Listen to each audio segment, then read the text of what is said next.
តើលើឈាមជាអ្វី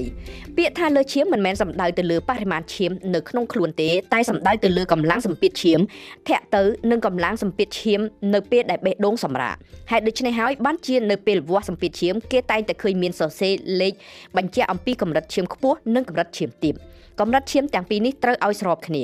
កម្រិតឈាមទាបត្រូវស្មើនឹងកម្រិតឈាមខ្ពស់ចែកជា2រួចបូកនឹង1ឧទាហរណ៍សម្ពាធឈាមល្អគឺ12 7ពីព្រោះ12ចែកនឹង2ស្មើ6បូកនឹង1ស្មើនឹង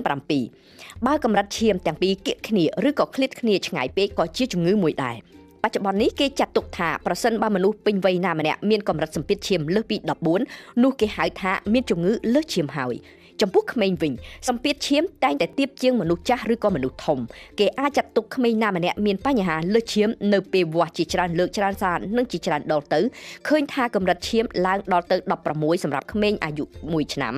11កន្លះសម្រាប់ក្មេងអាយុពី1ឆ្នាំទៅ5ឆ្នាំឬក៏12កន្លះសម្រាប់ក្មេងអាយុចន្លោះពី6ទៅ10ឆ្នាំហើយចាប់ពី10ឆ្នាំឡើងទៅលើសពី14ត្រូវបានចាត់ទុកថាជាក្មេងមានករណីសម្ពាធឈាមឡើងដែរហើយអ្វីទៅជាកត្តាជំរុញឬក៏បង្កើនគ្រោះមានសម្ពាធឈាមខ្ពស់របស់កុមារ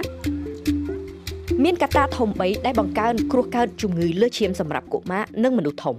ទី1គឺជំងឺធាត់របបអាហារក៏ជាកត្តាសំខាន់ទី2ដែលនាំឲ្យមានគ្រោះកើតជំងឺសម្ពាធឈាមខ្ពស់ចំណីអាហារកែច្នៃមហាកែច្នៃឬក៏ការបរិភោគអាហារមិនល្អសម្រាប់សុខភាព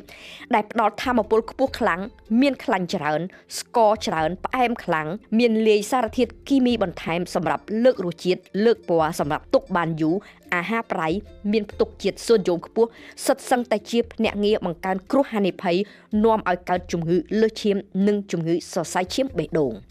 កត្តាទី3គឺកង្វះដំណេកដេកមិនគ្រប់គ្រាន់ដេកមិនស្កប់តាមអនុសាសន៍ទារកត្រូវគេងពី16ទៅ17ម៉ោងក្នុងមួយថ្ងៃ12ម៉ោងសម្រាប់កុមារនៅម្ដុំអាយុ3ឆ្នាំ10ម៉ោងចំពោះក្មេងអាយុពី6ទៅ10ឆ្នាំឯក្មេងជំទង់ចាប់ពីអាយុ12ឆ្នាំឡើងទៅត្រូវគេងជាមធ្យម9ម៉ោងរហូតដល់អាយុ6ឆ្នាំកុមារត្រូវគេងថ្ងៃយ៉ាងតិចបន្ថែមឲ្យបានកន្លះម៉ោងក្នុងមួយថ្ងៃ